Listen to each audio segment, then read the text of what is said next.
Hola, ¿qué tal? Gracias por acompañarnos a otra emisión más del programa La Cabina Ganadera. Hoy damos la más cordial bienvenida a nuestro amigo el ingeniero Carlos Dobler, quien el día de hoy nos visita aquí en el programa La Cabina Ganadera para platicar acerca de la ganadería regenerativa. Ingeniero, muchísimas gracias por permitirnos tener esta plática con usted. Muchísimas gracias, bienvenido.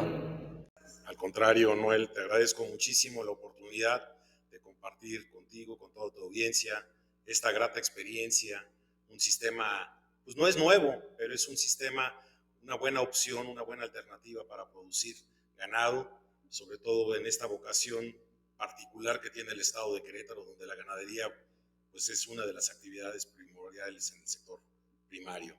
Ingeniero, ¿pudiera platicarnos qué es la ganadería regenerativa y qué estadísticas tienen aquí en el estado de Querétaro? Sí, muchas gracias, Noel, con todo gusto. Mira, la ganadería regenerativa, como te decía, no es un sistema nuevo realmente, incluso el ganado que existía, por ejemplo, en África, las manadas van transitando de tal manera, van haciendo su migración de tal manera que siempre tengan pasturas frescas. Tradicionalmente el humano lo que ha hecho es una concentración de los animales en ciertas explotaciones y automáticamente para facilitarse lo que es el desarrollo del trabajo y concentrar todo lo que es la producción en un solo punto y que a través de esto facilitar la comercialización de los productos. Esto ha traído como consecuencia que tengamos un hacinamiento de animales en un cierto momento, concentración de excretas, por ejemplo, una mayor demanda y entonces comenzamos a distorsionar un poquito lo que son los sistemas naturales de producción. Regresando a la pregunta en concreto es retomar una forma natural de producir el ganado sin dañar los ecosistemas. Y de ahí viene el término de que sea regenerativa. Este sistema lo que pretende es precisamente en una ganadería extensiva permitir que se regeneren los hábitats naturales, tanto de flora, o sea, los pastos, las cactáceas, todo esto se va regenerando, y por el otro lado también la fauna que hay en sus alrededores. Comenzamos a ver nuevamente ardillas, aves que comienzan nuevamente a estar haciendo intercambio, insectos, roedores, lagartijas, o sea, una gran cantidad de especies animales que vuelven a regenerarse en este sistema porque tienen su particularidad función de desarrollarse dentro del ecosistema, dentro de la producción animal, ¿no? Nosotros intervenimos durante los últimos 3 años en 36 ejidos. Ya participaron con este esquema, conocieron lo que era el esquema, y en estos 36 ejidos estamos hablando de polígonos en total del área, lo que llamamos el área común, casi 53,000 hectáreas. No es las 53,000 hectáreas, ya adoptaron todo el modelo de ganadería regenerativa, es un proceso, ahorita te lo explico un poquito más en detalle, pero de estas casi 30,000 hectáreas son 29,800 hectáreas que ya te trabajan con un sistema ya de producción regenerativo, o sea, ya tienen un sistema planificado de pastoreo de los animales.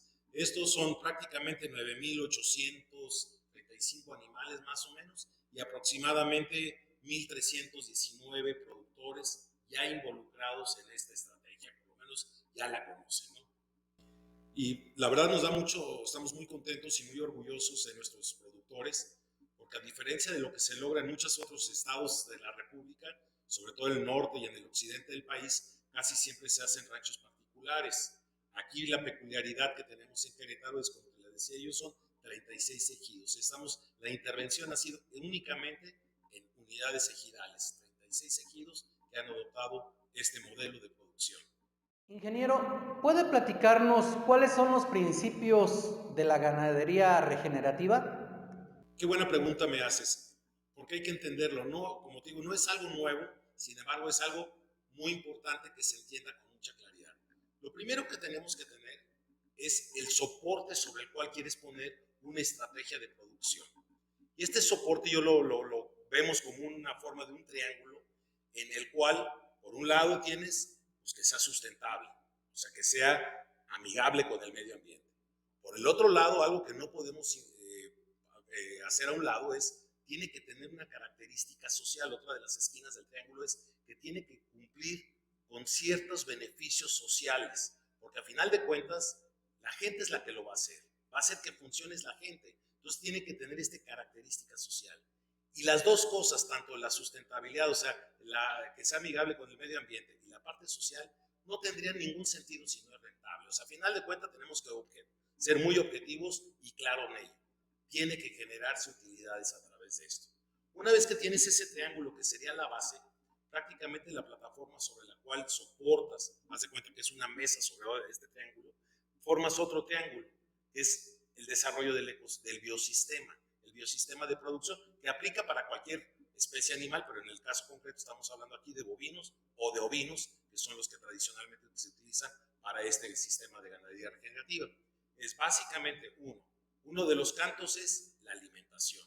Pero cuando hablamos de alimentación, no nada más estamos pensando en el alimento que es el pasto, tenemos que pensar también en el agua. Entonces, una de las bases prioritarias que tiene el sistema es, hay que llevar el agua a los animales, no los animales al agua. Y esto pone un desafío muy importante porque tenemos que a veces, de la fuente de agua que tengamos, hay que bombearla con sistemas sustentables como pueden ser paneles solares, bombearla a la parte más alta que podamos y de ahí distribuir el agua de tal manera que tengamos forma de acercar por medio de mangueras y de bebederos, acercar el agua hacia los animales. La otra arista que es muy importante es la parte sanitaria. Afortunadamente con este sistema y como es extensivo, como no hay hacinamiento, la propensidad que hay precisamente para que los animales se enfermen disminuye notablemente. Pero debemos de cuidar y tenemos que tener nuestros programas de vacunación, nuestros programas de manejo, de tal manera que tengamos un cuidado debido para que los animales no se nos lleguen a enfermar. Y otro tema que es muy importante es el reproductivo. Cuando hablamos de reproducción pues necesitamos para que sea rentable, lo que te decía yo hace ratito, para que sea rentable, pues los ganaderos lo que necesitan es tener becerros. O sea, se necesitan buenas vacas, no bocas, no nada más alguien que coma, sino necesitamos tener vacas que sean productivas. Estas vacas, ya sea que se inseminen o se les dé monta natural, y finalmente tenemos que también complementarlo con la genética, de tal manera que sean animales que se adapten a estas condiciones de manejo. Es muy distinto tener un animal en un corral, que soporta muchas de es mucho más fácil manejarlo que estas condiciones, que muchas veces es en peñascos, en laderas. Desarrollar este tipo de ganado tiene sus retos muy importantes, por eso tiene que ser ganado perfectamente adaptado y genéticamente se puede lograr esto. Ingeniero, ¿están considerando el retiro de la ivermectina en la desparasitación del ganado? Muy buena pregunta, sí. No lo hemos nada más considerado, sino aquellos que ya traen su manejo, que lo llamamos nosotros un sistema de pastoreo no selectivo, pastoreo intensivo no selectivo. Es decir, que el ganado entra y se come todo el pasto que hay en esa franja donde entran a comer todos los animales, y está muy restringido porque no hay oportunidad de que puedas comer. Están compitiendo entre animales y comen todos lo que está, la vegetación que hay en esa zona, claro, excepto las cactáceas, pero todos los pastos que hay, a veces incluso el mezquite, los guisaches, también le comen algunas de las hojitas para proveerse proteína. Entonces, este sistema va a permitir que a través del tiempo, probablemente nos tome medio año, regresar al mismo punto donde inicialmente habían estado. Con esto rompemos los ciclos de los parásitos, en el caso concreto de la garrapata, se podría romper y por eso es que no es necesario ya utilizar ivermectina. Aquellos que ya tienen este sistema de pastoreo intensivo, no selectivo, ya no usan ivermectina. Es importante para la regeneración del escarabajo estercopiero. Pero no nada más ese. Muchas veces no entendemos que el suelo por sí mismo es un ser vivo. Lo vemos como inerte, como una parte, y realmente tiene una gran microorganismos en la parte inferior que alimentan, son los que ayudan a alimentar a las plantas, son los que tienen parte de las funciones de la captura del carbono que haces en la parte inferior, que no está visible muchas veces, pero hay una gran actividad biológica en esa parte, y la ivermectina desafortunadamente afecta y daña no nada más a los escarabajos, afecta toda la microbiología que tenemos en la parte subterránea del suelo. Ingeniero, ¿qué fuentes de energía o tipos de vegetación es utilizada en la zona? ¿Existe la parte de la leucaena, algo así? Bueno, la leucaena realmente es fuente de proteína, más bien de proteína. Normalmente la fuente de energía que se utiliza son propiamente los zacates que tenemos, los pastos que se dan, y nosotros privilegiamos zacates naturales. O sea, no hacemos resiembra a menos de que sea necesario. Pero si no es necesario, preferimos que se vaya adaptando a aquellos pastos que tengan mejores condiciones de desarrollo, en forma natural, se vayan propagando. Toma en cuenta que cada vez que un potrero, un agostadero es vaciado, pues queda inmerso con una gran cantidad de excretas, que es el abono natural que tendrían ahí. Viene la precipitación pluvial, los escarabajos estercoleros, o sea, todo comienza a desarrollar una nueva biología de desarrollo en esa zona y comienzan a crecer los pastos. Y como no vas a regresar hasta dentro de 6 meses, si es que regresas al mismo lugar, le das oportunidad a que todos estos pastos generen semilla y comienza a haber una mayor densidad de pastos en la misma zona para el siguiente ciclo, que en la siguiente oportunidad que pases vas a tener una mayor cobertura vegetal en esa zona, ¿no? Entonces esto fortalece mucho este sistema. Entonces lo que tenemos que hacer es fortalecer el suplemento proteico. Nuestra recomendación, pero lo dejamos a criterio de cada quien y según las economías que cada uno quiera, nosotros sí recomendamos el suplemento proteico para mantener la condición corporal del animal, el desarrollar sobre todo los animales más jóvenes, pero sobre todo se vuelve determinante cuando tenemos la etapa reproductiva. O sea, cuando comenzamos a hacer inseminaciones, tenemos que comenzar a suplementar más intensamente con proteína, de tal manera que se tenga un buen desarrollo del producto de la gestación, de tal manera que tengamos buenos becerros al nacimiento en estas vacas que utilizan este sistema. Ingeniero,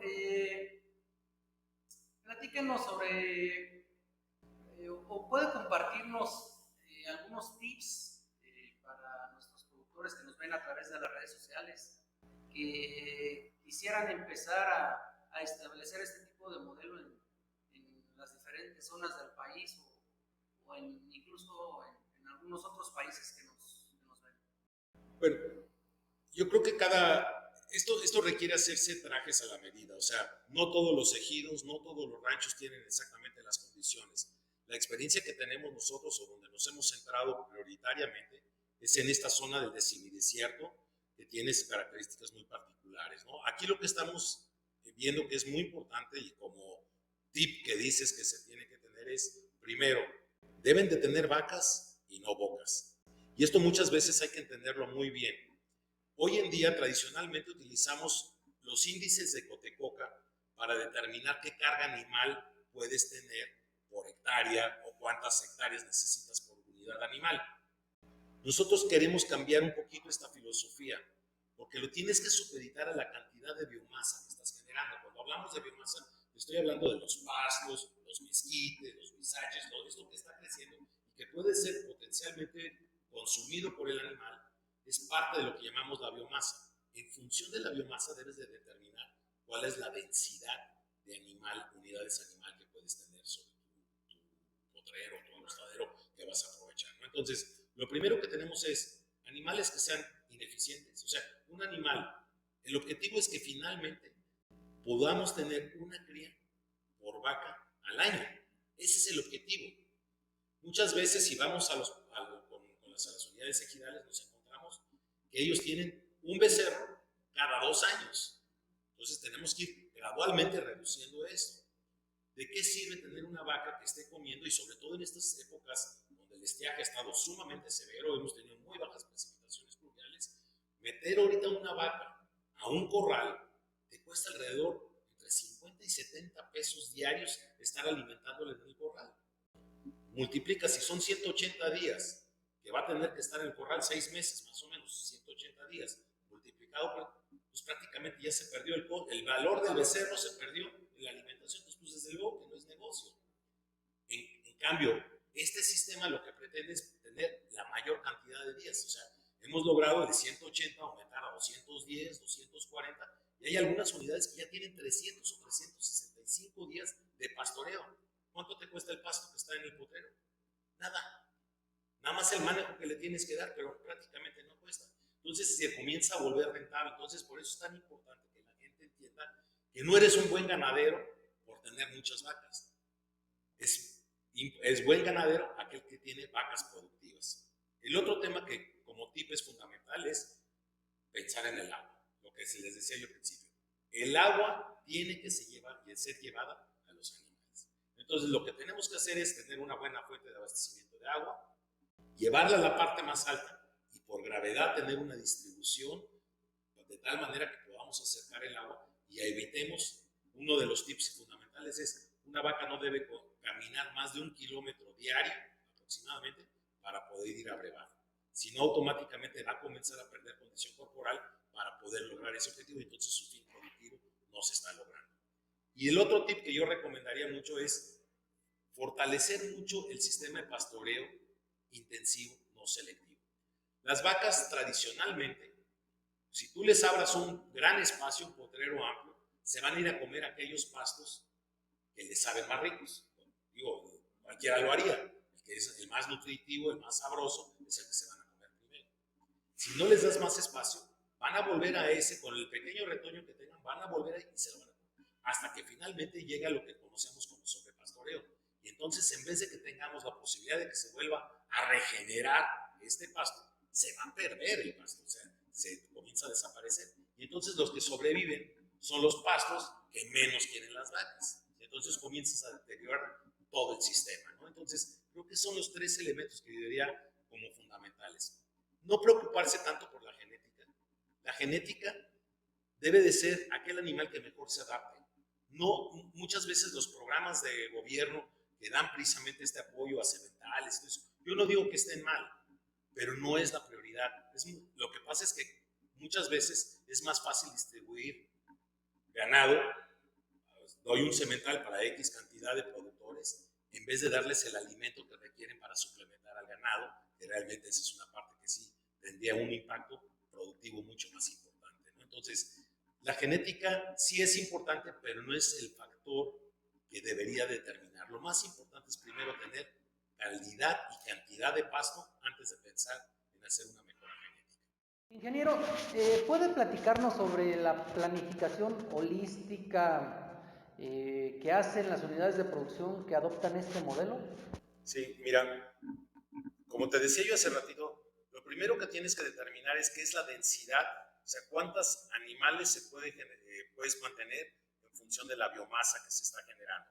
No todos los agostaderos son iguales, entonces tú tienes que ir viendo qué cantidad de biomasa tienes, o sea, qué tanto pasto, qué tanta densidad de pasto tienes y qué tipo de pasto tienes. Entonces lo que nosotros hacemos es diseñamos franjas, normalmente las hacemos de aproximadamente 200 metros, metemos un cerco eléctrico, un alambre, y a los 200 metros otro. Y luego vamos con un polyware, que es un material un poquito más flexible, que es un plástico, pero lleva cable eléctrico enrollado, y vamos haciendo el recorrido en franjas. Entonces, le damos al ganado, nosotros, por ejemplo, para mantener ahorita 40 cabezas de ganado, caminamos aproximadamente 20 pasos en función del pasto que tenemos, y dejamos que ahí el ganado coma ese día. Y se acaba todo lo que está ahí. Al día siguiente, le damos otra vez. Si hay mucho pasto, a lo mejor lo reduces nada más a 17 pasos. Si les falta pasto, pues a lo mejor lo tienes que dar 22 pasos. O sea, vas acondicionando de acuerdo. Y lo que hacemos es periódicamente, 2 veces o 3 veces al año, se hacen unos muestreos para determinar cuál es la densidad que tenemos. O sea, se tira un cuadro aleatoriamente sobre el terreno de 1 metro cuadrado, se corta todo lo que se tiene, se analiza, se hace un estudio bromatológico y determinamos qué cantidad de materia seca estamos generando. Eso. Y con base en eso vamos determinando cuál es la carga animal que podemos tener o la densidad animal que podemos tener en cada uno. Entonces esa es la forma que estamos trabajando de tal manera y tratando de impulsar. Por eso es que lo llamamos un sistema de pastoreo intensivo, no selectivo. Este sería lo que yo llamaría el programa holístico. Y los vamos llevando así día a día. Cuando se acaba una franja, te pasas a la siguiente franja, donde tengas el pasto disponible así. Y normalmente debes estar planeando que en alrededor de 6 meses, 7 meses, estés regresando al punto inicial. Hay una parte muy importante que también, dentro de lo que me preguntabas hace ratito, los tips, es una parte clave en esto. Prácticamente de la totalidad de la superficie que vas a destinar a este sistema de pastoreo, la mitad va a trabajar durante un año y la otra mitad va a quedar en reposo, de tal manera que se regenere. De ahí viene el nombre de regeneración. Ese área que está en reposo está permitiendo que se regeneren pastos, flora, fauna, todo lo que te hacía yo alusión, el microbismo que hay en el suelo. Te vas a dar un año de descanso. Y esto es religioso. O sea, tienes que cumplir con ello de tal manera que realmente permitas que se regenere. Si no tienes suficiente pasto en el otro, vas a tener que suplementar. Pero te aseguro que después, al año siguiente, cuando llegues a esta zona que estuvo en reposo, vas a tener una mayor cantidad de pasto. Y en vez de quizás los 180 días de pastoreo, lo vas a poder ampliar a los 210 días. Y a lo mejor al siguiente año, bueno, dentro de 2 años que vuelves a entrar a esta zona, a lo mejor ya vas a lograr 300 días. Cada día que te ahorres de tener que llevar alimento al corral, porque el del pasto prácticamente es gratuito, casi es gratuito, usas la fuente de energía natural que es el sol, se convierte por medio de la fotosíntesis en energía dentro de la planta comienza a ser como un panel solar que va a estar absorbiendo toda esta energía, comienza a desarrollar, comienza a crecer, pero llega un momento en el que él se hace autosombra. Entonces lo que tenías que entrar es a cortar. Pues qué mejor podadora puedes tener que una vaca o un borrego que entre y se esté comiendo todo este pasto. Lo deja prácticamente a ras de suelo, pero lo tienes que quitar de ahí después para que las fuentes de energía que tiene ya acumulada en la raíz, el carbono que se tiene ya en la raíz, vuelva a permitir que se emerja nuevamente la planta. Ese es básicamente el ciclo que tienes que tratar de lograr. Y le tienes que dar tiempo para que realmente venga esta recuperación, esta regeneración. Por eso es que le llamamos pastoreo regenerativo. Ingeniero, algunas obras adicionales que hagan dentro de las unidades de producción, como, no sea, plantación de agave, plantas nativas de la región o algo así, cerdos vivos. De hecho, nosotros como tal no lo hacemos. Realmente dependemos, para esta parte sí dependemos muchas veces de que haya apoyos gubernamentales, pero sería altamente deseable porque muchas veces, sobre todo en la zona del semidesierto, tenemos áreas que realmente están sufriendo de una erosión masiva. Tanto puede ser erosión pluvial, o sea, cuando vienen las pocas lluvias que tenemos, se nos juntan en un solo momento y arrastran todo el suelo. Pero ya comenzamos a ver también erosión eólica, o sea, de los aires, que como ya no hay cobertura vegetal, comienza a perderse parte del suelo. Entonces, este tipo de obras de conservación de suelo son fundamentales. Es muy importantes que se hagan, y sí, pueden hacerse barreras precisamente con vegetación que sea propiamente se adapten a estas condiciones, como pueden ser magueyes. Y nosotros incluso le hicimos una petición al gobierno federal de que Sembrando Vida incluyera vegetación no maderable como una opción para poder mejorar las condiciones de retención de suelo.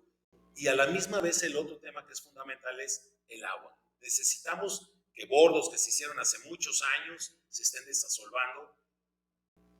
Cuesta mucho dinero, cuesta mucho trabajo, pero es la única alternativa que tenemos. O sea, la densidad que estamos viendo, el cómo la población, la mancha urbana comienza a avanzar, no nos da margen para comenzar a desarrollar y hacer nuevos bordos. O sea, tenemos que prácticamente desasolvar y eso tiene un costo muy alto. Entonces, dependemos realmente del apoyo gubernamental para fomentar este tipo de actividades. De otra suerte, pues comenzar a aprovechar los abrevaderos naturales que hay y ya no dejar que el animal se meta al abrevadero, sino a través de impulsar la instalación de mangueras y que tengan bebederos propiamente para que no se dañe propiamente y no se esté asolvando como tal el abrevadero. Y la otra es, desde luego, las inversiones en celdas fotoeléctricas, de tal manera que por medio de las celdas fotoeléctricas podamos bombear el agua a las partes superiores, las más altas que podamos alcanzar. Hay que hacer los cálculos de cuál es la capacidad de bombeo que tiene de acuerdo al diámetro y todo esto.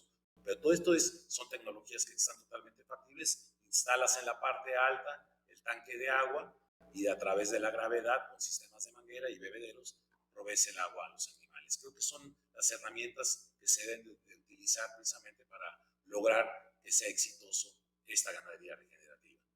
Ingeniero, pues el tiempo se nos termina y este tema es de gran importancia.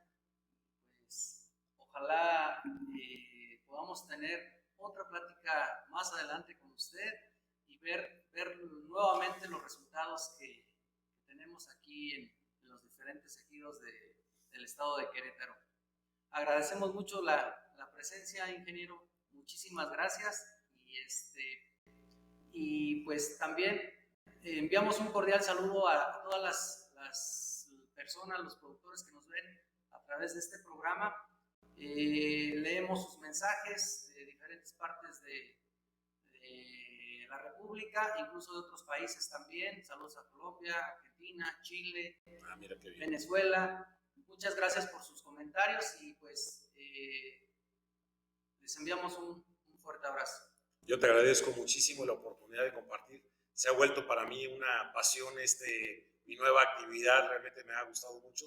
Y te ofrezco, no nada más venir yo, te ofrezco que traemos a ejidatarios para que ellos mismos den el testimonio de lo que se está logrando y no sea alguien que pues, como funcionario público y ahora como una pasión personal vea como un proceso benéfico este tipo de ganadería, sino que sean ellos mismos los que puedan platicar contigo y transmitan a toda tu audiencia, sobre todo que es internacional ahora, pues puedan compartir estas experiencias exitosas. Sí, ojalá, es más, pudiéramos hacer una transmisión en vivo ahí en sus unidades de producción con los productores y pues ojalá pronto se dé esta actividad ahí con ustedes. Con muchísimo gusto, cuenta con ello. Yo creo que están tan convencidos que van a participar con muy gustosos, sobre todo si les das oportunidad de que presuman lo que ellos han logrado. Creo que van a estar muy satisfechos de poder tener esta oportunidad de compartirlo contigo y con toda tu audiencia. Pues muchísimas gracias, ingeniero.